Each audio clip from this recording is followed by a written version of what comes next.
Dear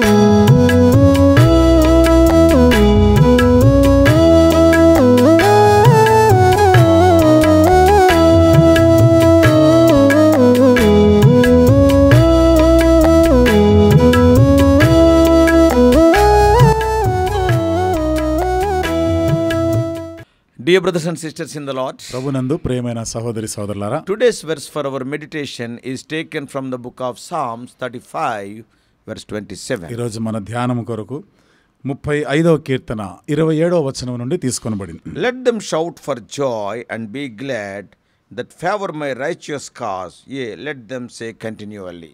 నా నిర్దోషత్వమును బట్టి ఆనందించువారు ఉత్సాహ ధ్వని చేసి సంతోషించుదురుగాక, యెహోవా ఘనపరచబడునుగాక. Psalm 35 is one of those psalms where David or another psalmist prays for God's judgment against his enemies. కీర్తనలు 35 అనేది దావీదును తర్వాత ఇంకా ఇతర కీర్తనకారులు కూడా తమ శత్రువుల ఎడల దేవుడు ప్రతీకారం తీర్చాలి లేదా తీర్పు తీర్చాలని చెప్తున్న మాటలుగా చూస్తాం. These are psalms of curse against one's enemies. ఇవన్నీ కూడా ఈ కీర్తనలు శత్రువుల ఎడల శాపనార్థాలు పెట్టేవిగా ఉన్నాయి. There are over a dozen psalms specifically focused on this theme. ప్రత్యేకంగా ఒక 12 కీర్తనలు ఈ విషయం పైన దృష్టి పెట్టేవిగా ఉన్నాయి. And there are many more psalms which include at least a verse or two asking God to judge their enemies. మరి ఇంకా ఇతరమైన అనేకమైనటువంటి కీర్తనలో కనీసం 1 లేదా 2 వచనాల్లో శత్రువుల ఎడల నీవు తీర్పు తీర్చాలి అనే మాటలు మనం చూస్తాం. So with God's help, let us walk through Psalm 35 now. దేవుని యొక్క సహాయమును బట్టి 35వ కీర్తన మనం ధ్యానం చేద్దాం. The psalm can be divided into 3 sections. ఈ కీర్తన అంతా కూడా 3 భాగాలుగా విభజించి మనం చూడొచ్చు. First 10 verses are the first section. మొదటి 10 వచనాలు మొదటి భాగం. 11 to 18 the second section. 11 నుండి 18 వచనాలు రెండో భాగంగా చూస్తాం. 19 to 28 the third section. 19 నుండి 28 వచనాల్లో మూడో భాగంగా మనం చూడొచ్చు. We'll see the first section, the first 10 verses. ఇప్పుడు మొదటి 10 వచనాల్లో ఉన్న ఈ మొదటి భాగాన్ని మనం గమనిస్తాం. Verse 1 sums up the whole idea of this psalm. మొదటి వచనంలో ఈ కీర్తన అంతటి యొక్క ఆ తలంపు గురించి చెప్తాం, సారాంశంగా చెప్తాం. People are fighting against David. ప్రజలు దావీదుతో పోరాటం And చేస్తున్నారు. in response David is asking God to fight against them. దానికి స్పందనగా దావీదు అంటాడు, దేవా నీవు వారితో పోరాటం చేయాలి. Verses 2 and 3 go on to picture God like a warrior. 2-3 వచనాల్లో మనం చూస్తే దేవుని ఒక యుద్ధశూరుడుగా చూపిస్తున్నారు. In verses 4 to 7 4 నుండి 7 వచనాల్లో we get a picture of what these enemies were doing to David and why he was calling out for help. ఈ శత్రులు దావీదుల ఏమి చేస్తా ఉన్నారు, దానికి దావీదు ఏమి సహాయం అడుగుతున్నాడో మనకు చూపిస్తున్నారు. These people are schemers. ఈ ప్రజలందరూ కూడా కుట్రలు పన్నేవారు, setting up traps to try to ruin David and bring him down. దావీదుని ఏ రీతిగా అయినా కానీ ఒక ఊరి పని వల పన్ని ఆయనని ఎట్లాగైనా పడగొట్టారు. David did not write this psalm about his normal enemies like Philistines or the Amalekites. దావీదు తనకున్న ఒక సాధారణమైనటువంటి శత్రువులైన ఫిలిస్తీయులు, అమాలేకీయులు అట్లాంటి వారిని ఉద్దేశించి రాయడం లేదు. No, not like that. అట్లా కాదు. But Psalm 35 is written when David's friends betrayed him and became his enemies. 35వ కీర్తనలో దావీదుకి సన్నిహితులైన స్నేహితులే ఆయన ఎడల నమ్మక ద్రోహము చేసి ఆయనని వారు అపహాసించినటువంటి వారి గురించి He మాట్లాడుతున్నారు. has not done anything wrong to them, but they are after his life. దావీదైతే వారి ఎడల ఏ పొరపాటు చేయలేదు, కానీ ఆ స్నేహితులే దావీదు ఎడల పొరపడుతున్నారు. And so in response to this David prays. మరి ఇది అంటే దావీదు యొక్క స్తుతికి స్పందనగా చూడండి. Because of this, in response to this situation, David is praying. ఈ పరిస్థితికి స్పందిస్తూ దావీదు ప్రార్థన చేస్తున్నాడు, మొర పెడుతున్నాడు. In verse 8, 8వ వచనం, they would fall into the nets that they had spread for David. తాను ఒడ్డిన వలలోనే, అంటే దావీదు కొరగా వల పన్నినారు, ఆ వలలో వారే చిక్కుపడుదురుగా. Better to call these as traitors than enemies. కాబట్టి వీళ్ళని శత్రువులు అనే దానికన్నా నమ్మక ద్రోహులుగా చెప్పవచ్చు. David anticipates that God is going to save him. ఇక దావీదైతే దేవుడు అతన్ని రక్షిస్తాడనే అనుకుంటా ఉన్నాడు. And he looks forward to praising God when he does this. ఆ కార్యం చేసినప్పుడు దేవుని స్తుతించాలని కోరుతున్నాడు. This is the first section. ఇది మొదటి భాగం. Second section from 11 to 18 verses. రెండో భాగం 11 నుండి 18 వచనాల్లో Here David focuses on how wicked these enemies are. ఇక్కడ దావీదు ఈ శత్రులైన వారు ఎంత దుష్టులు, దుర్మార్గులో చెప్తున్నారు. How they are different from David. వీరు దావీదు కన్నా ఎంత వేరుగా ఉన్నారు చూడండి. Once again, these are no ordinary enemies. మరొకసారి చూస్తాం, వీరు ఏ సామాన్యమైన సాధారణమైనటువంటి శత్రువులు car. These are people who were close to David వీరు దావీదుకి సన్నిహితంగా ఉన్నవారే, and whom he cared about. వారి గురించి ఎన్ని జాగ్రత్తలు బాగోగులు చూసుకున్నవాడు. When they were sick, he grieved for them as if they were his own family. వారు రోగంతో ఉన్నప్పుడు తన సొంత కుటుంబస్తుల వల్లనే వారి ఎడల ఆయన వ్యవహరించాడు. He showed them so much kindness and compassion. వారి ఎడల ఎంత దయ, ఎంత జాలి చూపించినాడు. But it appears something bad has happened to David, whether he was fallen sick or so. అయితే ఇక్కడ దావీదు మాటకు వస్తే వారు దావీదు ఎడల I think David must have something must have happened to David. ఇది ఎట్లా అంటే దావీదుకి ఏదో Maybe he సంభవించినట్లుగా, must have become sick or something like that. బహుశా ఒకవేళ దావీదు ఏమైనా రోగి అయి ఉంటాడేమో. And rather than showing him love, he showed them. చూడండి, వారి ఎడల ఆయన ప్రేమ చూపించాడు కదా. And instead of they showing love in return, చూడండి, వారు దావీదు ఎడల ప్రేమ చూపించడానికి బదులుగా దావీదే వారికి ప్రేమ చూపిస్తున్నాడు. earlier David showed love towards them. ఇంతకు పూర్వం చూడండి, దావీదు వారి ఎడల ప్రేమ In చూపించాడు their కదా. difficulties he helped అంటే them. వారి కష్టాల్లో ఉన్నప్పుడు దావీదు వారికి సహాయం చేసినాడు Now కదా. David is in need. ఇప్పుడైతే దావీదు అవసరతలో So ఉన్నాడు కదా. instead of helping David, ఇప్పుడు దావీదుకి వారు సహాయం చేయడానికి బదులుగా they are gathering around him and they are celebrating his suffering. వారు దావీదు చుట్టూ చేరి దావీదు శ్రమలు పడతా ఉంటే, బాధపడతా ఉంటే వీరు సంతోషిస్తున్నారు. Here in verse 17, 17వ వచనంలో he is simply praying to be delivered from these people. ఈ ప్రజల నుండి ఒక విడుదల కొరకు ఆయన ప్రార్థన చేస్తున్నాడు. Once again he is looking ahead to God saving him. మరొకసారి దేవుడే తనని రక్షించాలి, విడిపించాల్సిందిగా దేవుని వైపు చూస్తున్నాడు. That is the second section of this psalm. ఇది కీర్తనలోని రెండో భాగంగా చూస్తాం. When we come to the third section from verses 19 to 28, 19 నుండి 28 వచనాల్లో ఈ మూడో భాగాన్ని మనం గమనిస్తే, this section is full of requests for God to do justice on his enemies. ఈ భాగంలో పూర్తిగా దేవుడు తన శత్రువుల నుండి లేదా శత్రువులకు ఆయన తీర్పు తీర్చాల్సిందిగా దేవుని మనవి చేస్తున్నాడు, వేడుకుంటున్నాడు. Verses 20 and 21 further describe the kinds of words that the people are using to hurt David. 20-21 వచనాల్లో దావీదుకి గాయపరచడానికి, ఆయన హృదయాన్ని నొప్పించడానికి శత్రువులు వారు ఉపయోగించిన పదాలు ఇక్కడ ఉన్నాయి. We all know words can do so much damage. మనందరికీ తెలుసు కదా, మాటలు ఎక్కువ నష్టాన్ని తెస్తాయి, Can't they? కాదంటారా? And these enemies are using their words expertly. ఈ శత్రువులైతే చూడండి, వారు ఎంతో నైపుణ్యతతో కూడా ఈ పదాలు, ఈ మాటలు In ఉపయోగిస్తున్నారు. verse 26, 26వ వచనం, David makes his final request regarding these enemies. ఈ శత్రువుల గురించి దావీదు ఇక చిట్ట చివరిగా దేవునికి మనవి He చేస్తున్నాడు. prays that they would wear their shame like cloths that will cover them and go with them wherever they go. చూడండి, వారు ఎక్కడికి వెళ్ళినా కానీ వారు 26వ వచనంలో అపాయమును చూచి సంతోషించు వారందరూ అవమానం నొందుదురుగాక, లజ్జపడుదురుగాక, నా మీద అతిశయపడువారు సిగ్గుపడి అపకీర్తి పాలగుదురుగాక అంటాడు. In verse 27, 27వ వచనం, it is the verse for our meditation today. He ends with hope and praise. ఈ వచనం నేటి దిన మన ధ్యానం కొరగని ఈ వచనంలో ఇక్కడ నిరీక్షణతో కూడా ఆయన ముగిస్తా ఉన్నాడు. When God steps in to save, దేవుడు రక్షించడానికి ఆయన వచ్చినప్పుడు the result will be that God is honored and worshipped as the one who cares for his servants. ఫలితం ఎట్లా ఉంటుందంటే, దేవుడు తన సేవకుల కొరకు ఎంత జాగ్రత్త తీసుకున్నవాడుగా ఇక్కడ ఆయన ఆరాధించబడతాను, స్తుతించబడేవాడుగా ఉంటాడు. God will be worshipped as great and righteous. దేవుడు ఒక గొప్ప దేవుడుగా, నీతిమంతుడుగా ఇక్కడ ఆరాధించబడుతుంటాడు. And so David's whole prayer is the same here. ఇది కాబట్టి దావీదు యొక్క ప్రార్థన అంతా కూడా ఇదే ఇక్కడ మనం చూస్తున్నాం. And that is what Psalm 35 is about. అది 35వ కీర్తన అంతా కూడా. David is in a weak and vulnerable spot in life. దావీదు తన జీవితంలో ఎంతో బలహీనమైనటువంటి, ఒక సున్నితమైనటువంటి పరిస్థితిలో ఉన్నాడు. And people who should be his friends are instead gathering around to take advantage of his weakness. దావీదుకి స్నేహితులుగా ఉన్నవారైతే ఆ పరిస్థితిని బట్టి జాలి చూపడం లేదు కానీ ఆ పరిస్థితిని ఆసరాగా చేసుకుంటూ దావీదుని మరింత బాధ పెడుతున్నారు. They are celebrating his suffering and are scheming in order to hurt him even further. ఆయన శ్రమలు బాధలు పడతా ఉంటే వారు ఎంతో నవ్వుకుంటున్నారు, ఉత్సవం చేసుకుంటున్నారు, ఇంకా ఎక్కువగా ఆయన బాధ పెట్టాలనుకున్నారు. And so David prays that God would glorify himself by saving David. కాబట్టి ఇక్కడ దావీదు అంటాడు, దేవుడు నన్ను రక్షించి తద్వారా మరి దేవుణ్ణి నేను స్తుతించాలి అని దేవుని And he is మొరపెడుతున్నాడు. turning back to God and asking those people who are plotting against him, Lord, you deal them. ఇప్పుడు దేవుని వైపు తిరిగి అంటాడు, అంటే దావీదుకు విరోధంగా కుట్ర పన్ని వారి అందరి ఎడల దేవా నువ్వే వారి సంగతి చూసుకో, నీవే ప్రభు వ్యవహరించాలి, వ్యవహారం చేయాలంటాడు. Now the question comes, ఇప్పుడు ప్రశ్న వస్తుంది మనకి, is David wrong to ask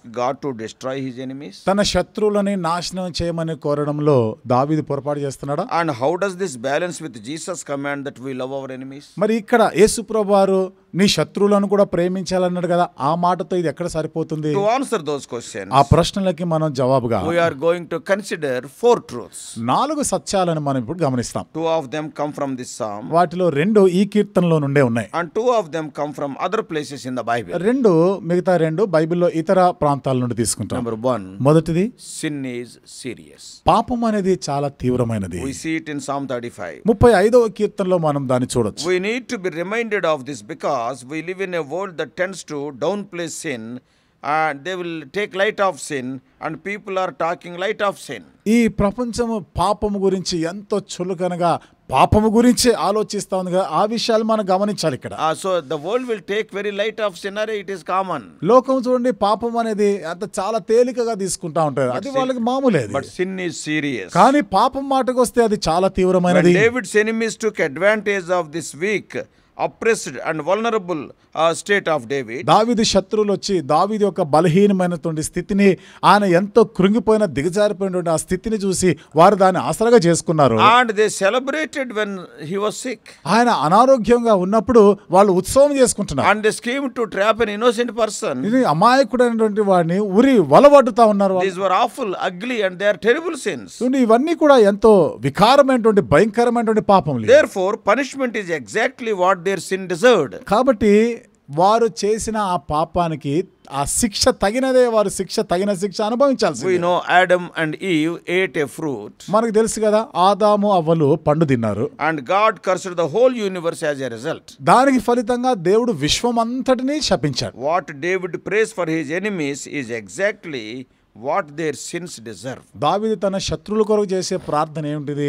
వారు చేసిన దానికి తగినదే, వారికి తగినటువంటి శిక్ష రావాల్సిందే. Number 1 is sin is serious. కాబట్టి మొదటిది పాపం అనేది తీవ్రమైనది. Secondly, రెండవది, David is praying God for God's justice, not personal revenge. దావీదు ఇక్కడ తన వ్యక్తిగతమైన పగ తీర్చుకునే విషయం మాట్లాడడం లేదు, కానీ దేవుడు న్యాయం తీర్చవలసిందిగా మొరపెడుతున్నాడు. David is not plotting personal revenge. దావీదు ఇక్కడ వ్యక్తిగతంగా పగ తీర్చుకునే దాని గురించి కుట్రలు పనడం లేదు. Rather he is praying for God to do justice. అయితే దేవుడే న్యాయం తీర్చవలసిందిగా దేవునికి మొరపెడుతున్నాడు. David's basis for these prayers is Deuteronomy 28 and 29 chapters. దావీదు యొక్క ప్రార్థనలకు ఆధారం ఏమిటిది? ద్వితీయోపదేశకాండం 28, 29 అధ్యాయాల్లో. And David is simply asking God to do this. దావీదు ఊరిక దేవుడే ఈ పని చేయాల్సిందిగా అడుగుతున్నాడు. He is praying for the God of justice to do what he had promised. న్యాయవంతుడైనటువంటి దేవుడికి ఆయన ఏమి వాగ్దానం చేశాడో అది చేయమనే దావీదు కోరుతున్నాడు. And the third thing is, మూడవ సంగతి, we need to remember the real battle.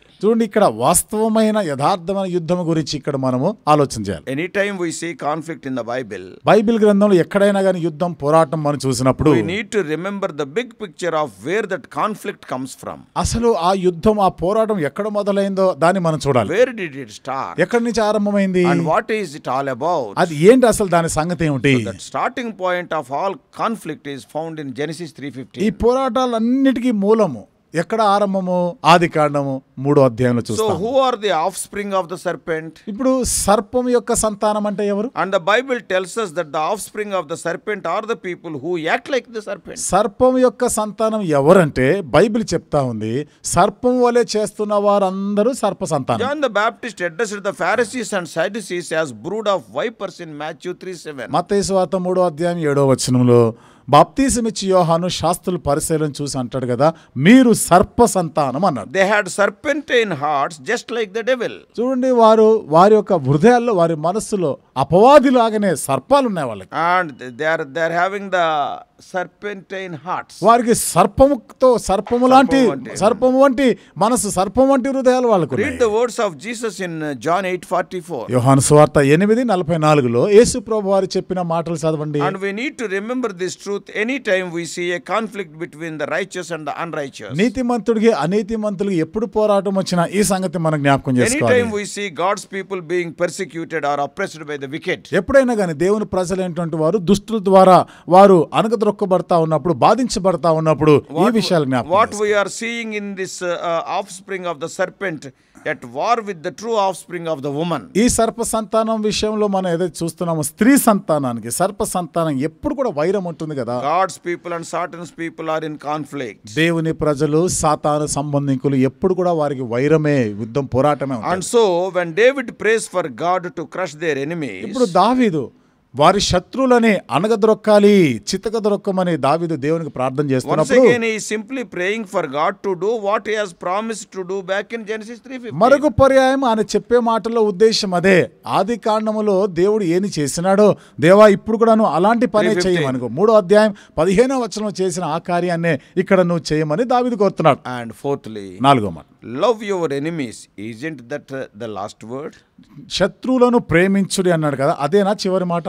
But even after all of that, ఇదన్నీ అయిపోయిన తర్వాత కూడా there may still be some doubt bouncing around in your mind. నీ మనసులో ఇంకా ఈ అనుమానాలు, సందేహాలు తచ్చాడుతుండొచ్చు. But because didn't Jesus tell us to love our enemies? ఎందుకంటే మరి యేసు ప్రభువు వారు మీ శత్రువులను ప్రేమించుడి అని చెప్పలేదా? When we read Matthew chapter 5, మత్తయి సువార్త 5వ అధ్యాయంలో చదివితే from 43 to 45, 43 నుండి 45 వచనాల్లో Jesus is telling us to love our enemies the way that God loves his enemies. యేసు ప్రభువు వారు ఏమంటున్నారు? మన శత్రువులను ప్రేమించే మాటకు వస్తే దేవుడు ఎట్లా ప్రేమించాడో మనం అట్లా శత్రువులను ప్రేమించాలి. But we also need to recognize that this love that God has for his enemies is not his final word. అయితే దేవుడు తన శత్రువులను ప్రేమించే మాటకు వస్తే గుర్తుపెట్టుకోవాలి, ఇది అంతిమమైన చివరి మాటగా చెప్పలేదు ఆయన. Why? ఎందుకని? There is a day coming when the wicked will be judged. ఒక దినం రాబోతుంది, దుష్టులైనటువంటి వారందరూ కూడా తీర్పు తీర్చబడుతుంది. And the people will receive from God what they actually deserve. ప్రజలు దేవుని నుండి తగినదే వాళ్ళు ఇప్పుడు వారు పొందనే ఉన్నారు. God is going to do that someday. ఏదో దినాన్న దేవుడు ఆ పని చేయబోతున్నాడు. Later you can read Acts 17 verses 30 and 31. మీరు తర్వాత అపోస్తల కార్యములు 17వ అధ్యాయం 30, 31 వచనాలని దయచేసి చదవండి. So in conclusion, ఇక ముగింపులో what about us? మన సంగతి ఏమిటి? But let us never forget that we don't take matters into our hands. మనము ఈ విషయాలు ఎప్పుడు కూడా మన స్వతహాగా మనము దాంతో వ్యవహరించడానికి We will not తీసుకోకూడదు. take the matters into our hands. ఆ విషయాలు, ఆ పరిస్థితులు మన చేతుల్లో పెట్టుకోవద్దు, అది మర్చిపోద్దు. We let God deal with his enemies. దేవుడే శత్రువులతో వ్యవహరించాల్సిందిగా దేవునికి అప్పగించాలి. And until Christ returns in judgment, క్రీస్తు తీర్పు తీర్చడానికి తిరిగి వచ్చేంత వరకు we use every opportunity to show them love. ప్రతి అవకాశంలో కూడా మనం వాళ్ళని ప్రేమించడానికే తీసుకోవాలి. We long for our enemies to repent. మన శత్రువులు పశ్చాత్తాపడాలని మనం కోరాలి. We want their salvation. వారు రక్షించబడాలని మనం And ఆశించాలి. they must become our brothers and sisters. వారు మనకి సహోదరులు, సహోదరులు కావాలని కోరాలి. If they won't, ఒకవేళ ఆ రీతిగా వారు చేయకపోతే okay, judgment is coming. సరే, ఇక ఎట్లాగో తీర్పు అయితే వస్తుంది. But how much better it is when they do repent and are saved. అయితే వారు ఎంత మేరకు వారు How much పశ్చాత్తాపడి it is better if they repent and be saved now. ఒకవేళ వారు ఇప్పుడు పశ్చాత్తాపడి మారు మనసు పొందితే ఎంత బాగుంటుందిగా. So let Psalm 35 remind us that the Son of God was treated like an enemy of God, so that enemies of God like you and I could become sons and daughters of God. 35వ కీర్తన దేవుని యొక్క కుమారునికి ఎట్లాగైతే శత్రువులుగా ఉండినారో మనము కూడా దేవునికి శత్రువులంగానే మనం ఉండిన వారమే కదా. And now he has turned us his sons and daughters. ఇప్పుడు చూడండి, దేవుడు మనల్ని ఆయన యొక్క కుమారులు, కుమార్తెలుగా చేసుకున్నాడు. And then may God help you, every one of us, to understand these wonderful truths. ఈ అద్భుతమైన సత్యాలని మనం అందరం కూడా అర్థం చేసుకునేలాగిన దేవుడే సహాయం And చేయను. implement them in our lives. వాటిని మన జీవితంలో మనము అలవర్చుకుందాం. May God bless us. దేవుడు మనల్ని దీవించునుగా. Let us pray. ప్రార్థన చేసుకుందాం.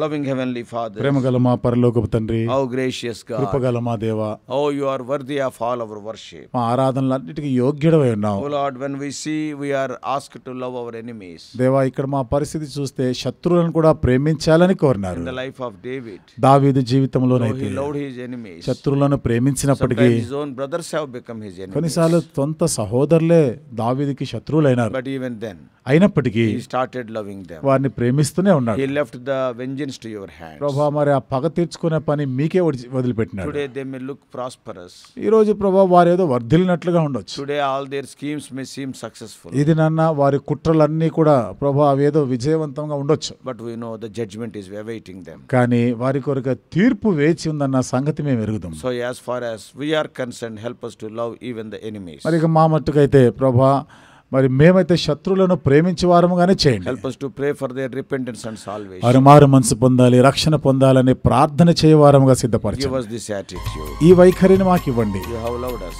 నీవు మమ్మల్ని ప్రేమించావు. And so that the same love may be, O Lord, communicated to other people around us. అదే ప్రేమ మా చుట్టూ ఉన్న వారి ఎడల కూడా మేము కనపరచడానికి సహాయం చేయండి. Speak to us more. దేవా మాతో ఇంకా అధికముగా మాట్లాడండి. We do pray in all loving name of our Lord and Savior Jesus Christ. మా ప్రభువును రక్షకుడైన యేసుక్రీస్తు ప్రభువారి యొక్క అందరినీ ప్రేమించేటువంటి నామంలో ప్రార్థించి వేడుకుంటున్నాము తండ్రి. ఆమేన్.